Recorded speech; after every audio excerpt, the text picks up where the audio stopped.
മഹാത്മാ രാഹുൽ ഈശ്വർ എന്നും ആധുനിക ഗാന്ധിയാണ് രാഹുൽ ഈശ്വർ എന്നും ഒക്കെ വിളിച്ച് ഹാസ്യരൂപേണയുള്ള അഡ്വക്കേറ്റ് ജയശങ്കറിന്റെ വീഡിയോയ്ക്കുള്ള മറുപടിയാണ്. അഡ്വക്കേറ്റ് ജയശങ്കർ സാർ മുമ്പ് എനിക്കെതിരെ 2-3 പ്രാവശ്യമായി വീഡിയോ ചെയ്യുന്നുണ്ടായിരുന്നു. ഹണി റോസിന്റെ കാര്യത്തിൽ ചെയ്തു. അദ്ദേഹത്തിന്റെ നിലപാട് ഞാൻ ബഹുമാനിക്കുന്നു. വളരെ സീനിയറാണ്. ഞാനൊക്കെ സാമൂഹിക രാഷ്ട്രീയ വിമർശനം കേട്ട് പഠിച്ചതും കേട്ട് വളർന്നതും അഡ്വക്കേറ്റ് ജയശങ്കറിൽ നിന്നാണ്. അദ്ദേഹത്തിന്റെ ഇന്ത്യ വിഷനുള്ള വാരാന്ത്യമൊക്കെ ഞാൻ സ്ഥിരം കാണാറുണ്ടായിരുന്നു. അതിനുശേഷം ചാനൽ ചർച്ചകളിൽ ഒപ്പുവരുന്നിട്ടുണ്ട്. അതിനുശേഷം അദ്ദേഹത്തെ ഞാൻ ഇന്റർവ്യൂ ചെയ്തിട്ടുണ്ട്. എനിക്ക് ബഹുമാനവും ഇഷ്ടമുള്ള ഒരു വ്യക്തിയാണ്. അദ്ദേഹത്തിന്റെ വിമർശനങ്ങൾ എന്റെ അഭിപ്രായത്തിൽ ശരിയല്ല. ആ ശരിയല്ലാത്ത വിമർശനങ്ങൾ വളരെ വിനയത്തോടെ അദ്ദേഹത്തിന് മുമ്പിൽ സമർപ്പിക്കാനാണ് ഈ വീഡിയോ ചെയ്യുന്നത്. മഹാത്മാ രാഹുൽ ഈശ്വർ ആധുനിക ഗാന്ധി എന്നൊക്കെ വിളിച്ചതിന് മറുപടി, സാർ ഗാന്ധിയനാണ്, മഹാത്മാഗാന്ധിയുടെ പാതയിൽ പോകണം എന്ന് ആഗ്രഹിക്കുന്ന വ്യക്തിയാണ്. അദ്ദേഹം പറഞ്ഞതിൽ ചില ഫാക്ച്വലായ വിഷയങ്ങളും ഉണ്ട്. അതായത് അങ്ങനെയല്ല പറയേണ്ടിയിരുന്നതെന്ന് വിശ്വസിക്കുന്ന ഒരു വ്യക്തിയാണ്. അദ്ദേഹത്തിന്റെ ആദ്യ വീഡിയോ 1 മാസത്തിന് മുമ്പ് അദ്ദേഹം ചെയ്ത ഏകദേശം 1,50,000-ഓളം പേര് കണ്ട പുരുഷന്മാരായ ഗർഭിണികൾക്ക് വേണ്ടി രാഹുൽ ഈശ്വർ എന്നുള്ളതാണ്. ഇതാണ് ആ വീഡിയോ. പുരുഷന്മാരായ ഗർഭിണികൾക്ക് വേണ്ടി എന്നൊക്കെ പറഞ്ഞ് അദ്ദേഹം ഈ പുരുഷന്മാരുടെ ആക്ടിവിസത്തെ എതിർക്കുന്നൊരു വ്യക്തിയാണ്. യഥാർത്ഥത്തിൽ അദ്ദേഹം റൈറ്റ് ലിബറൽ എന്നൊക്കെ ഒരു സ്പേസ് ആണ് കൂടുതൽ എടുക്കുന്നത്. അദ്ദേഹത്തിന് 1-2 പരാമർശങ്ങൾ നോക്കാം. സത്യം പറഞ്ഞാൽ എനിക്ക് അനൽപമായ പശ്ചാത്തലവും എന്റെ മനപ്രയാസം ഒളിവിൽ കഴിയുന്ന നമ്മുടെ പ്രിയകരനായ രാഹുൽ മാങ്കൂട്ടത്തിൽ MLA കുറിച്ചിട്ടോ, അല്ലെങ്കിൽ ഒളിവിൽ കഴിയേണ്ടായി വന്നിരിക്കുന്ന BJP-യിൽ നിന്ന് കൂറുമാറി കോൺഗ്രസിലെത്തിയ സന്ദീപ് വാര്യരെ കുറിച്ചിട്ടോ അല്ല, മറിച്ച് ജയിലിൽ നിരാഹാരം തുടരുന്ന നമ്മുടെ കേരള ഗാന്ധി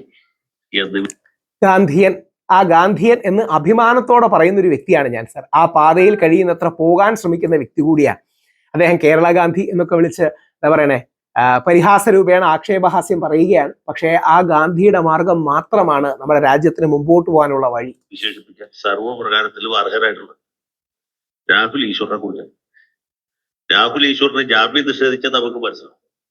അദ്ദേഹം ടീഷർട്ട് ഇട്ടുകൊണ്ടാണ് കോടതിയിൽ പോയത്. ടീഷർട്ട് ഇട്ടിട്ടും അല്ലെങ്കിൽ ജീൻസ് ഇട്ടിട്ടും ഒക്കെ കോടതിയിൽ പോകുന്ന ആളുകൾ പൊതുവെ ജാമ്യം കിട്ടാൻ ബുദ്ധിമുട്ടാണ്.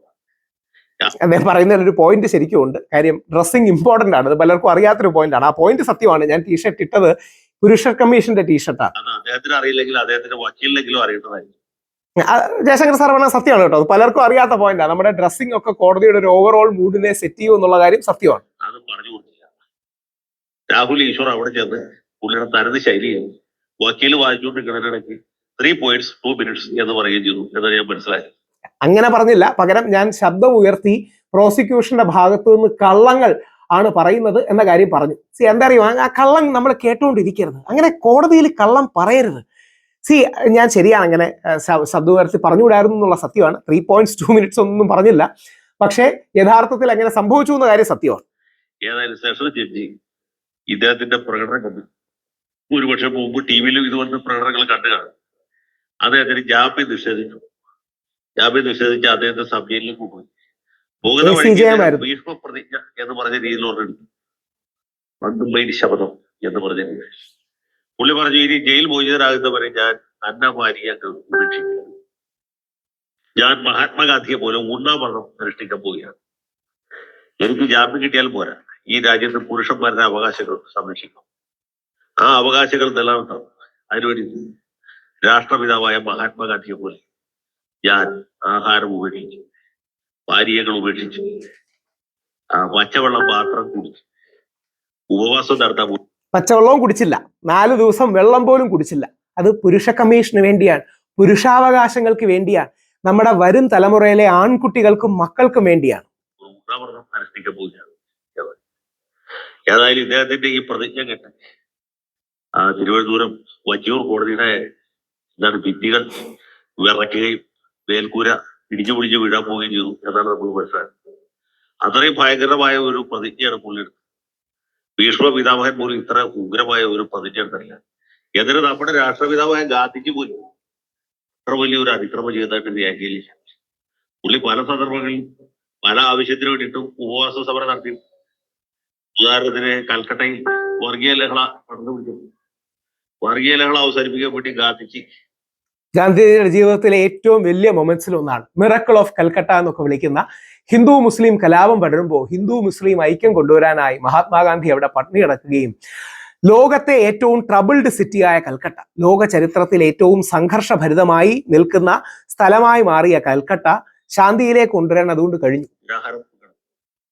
4-5 ദിവസം കിടന്നപ്പോഴത്തേക്കും വർഗീയവാദികൾക്ക് മാനസാന്തരം ഉണ്ടെങ്കിൽ വർഗീയതകൾ അവസാനിച്ചു, ഉപവാസം അവസാനിച്ചു.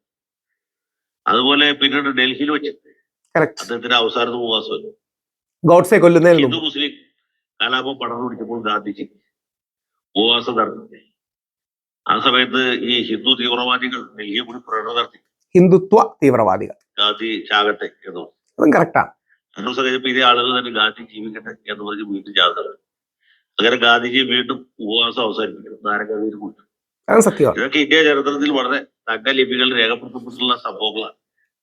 പക്ഷെ ഗാന്ധിജി പോലും ഈ പുരുഷന്മാരുടെ അവകാശത്തിന് വേണ്ടിയിട്ട് ഉപവാസ കരുതകളെ ഉണ്ടാവണം അനുഷ്ഠിക്കാം എന്ന് അദ്ദേഹത്തിന് വിചാരിക്കാൻ സാധിച്ചില്ല.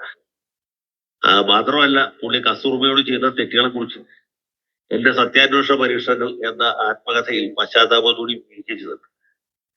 പക്ഷെ രാഹുൽ ഈശ്വർ അങ്ങനെയല്ല.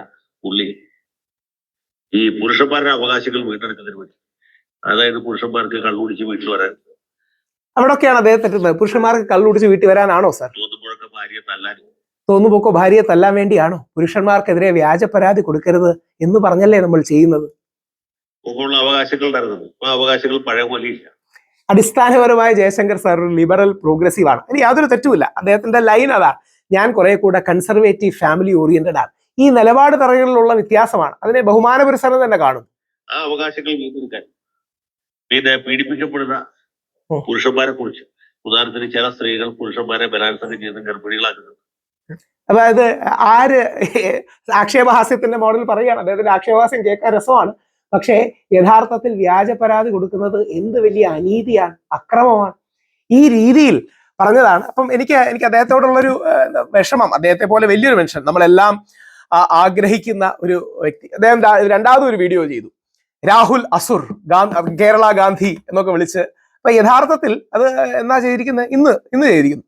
അപ്പോ ഗാന്ധിയുടെ പാതയിൽ പോണം അഡ്വക്കേറ്റ് ജയശങ്കർ സാർ. അല്ലാതെ ഈ നാടിന് വേറൊരു രീതിയില്ല, വേറൊരു വഴിയില്ല. നമുക്ക് ആയുധമെടുത്തോ പരസ്പരം കുടുക്കിയോ കള്ളത്തരങ്ങൾ പറഞ്ഞോ അല്ല. അഡ്വക്കേറ്റ് ജയശങ്കർ സാറിനോട് എൻ്റെ താഴ്മയേറിയ അഭ്യർത്ഥന, ആ മഹാത്മാഗാന്ധിയുടെ പാതയിൽ പോകണം. അങ്ങയുടെ ആക്ഷേപഹാസ്യത്തെ ബഹുമാനത്തോടെ കാണുന്നു, പരിഹാസ രൂപേണയുള്ള വിമർശനങ്ങളെ ബഹുമാനത്തോടെ കാണുന്നു. പക്ഷെ വേറൊരു വഴിയില്ല എന്നുള്ള സത്യം അങ്ങ് തിരിച്ചറിയണം. താങ്കളെ പോലുള്ള വലിയ മീഡിയ കമന്റേറ്റേഴ്സ് അടക്കം മനസ്സിലാക്കേണ്ട ഒരു കാര്യം, 100% നമുക്കങ്ങനെ പുരുഷന്മാരുടെ അവകാശങ്ങൾക്ക് വേണ്ടി പോരാടാനുള്ള ഒരു സ്പേസ് ഉണ്ടാകണം. ഇല്ലെങ്കിൽ നാളെ ആരെയും കൊടുക്കും. അഡ്വക്കേറ്റ് ജയശങ്കർ സാറിനെ കൊടുക്കും, രാഹുൽ ഈശ്വറിനെ കൊടുക്കും, വേറൊരാളെ കൊടുക്കും. അങ്ങനെ ആ കൊടുക്കുന്ന പരിപാടി അവസാനിപ്പിക്കണം. അതിനുവേണ്ടിയാണ് നിരാഹാരം കിടന്നത്. ഉണ്ണാവൃതം പോലുമല്ല, വെള്ളം പോലും ഇല്ലാതെയാണ് 4 ദിവസം കഴിഞ്ഞത്. അതിനുശേഷം ശരീരം ഭയങ്കരമായി വീക്കായി, ഡോക്ടർ അടക്കം വന്ന് കിഡ്നി അടക്കമുള്ള പ്രശ്നങ്ങൾ. അത് ചെയ്യുന്നത് എനിക്ക് വീട്ടിൽ അരി മേടിക്കാനല്ല. നമ്മുടെ നാട്ടിൽ പൊതുവെ ആണുങ്ങൾക്ക്, നമ്മുടെ മക്കൾക്ക് എല്ലാവർക്കും ഗുണമുള്ളൊരു നാളെ ഉണ്ടാകണം. കള്ളക്കേസിൽ ഉമ്മൻചാണ്ടി സാറിനെ പോലും കൊടുക്കാത്തൊരവസ്ഥ ഉണ്ടാകണം എന്ന് പറഞ്ഞുകൊണ്ടാണ്. അതുകൊണ്ട് ജയശങ്കർ സാറിന് മറുപടി പറയാൻ അർഹനായ ഒരു വ്യക്തിയല്ല ഞാൻ. പക്ഷേ ഈ മറുപടി അദ്ദേഹം സ്വീകരിക്കണം. നമ്മൾ ഫൈറ്റ് ചെയ്യുന്നത് അല്ലെങ്കിൽ സത്യത്തിനും നീതിക്കും വേണ്ടിയാണ്, ഗർഭിണികളായ പുരുഷന്മാർക്ക് വേണ്ടിയല്ല.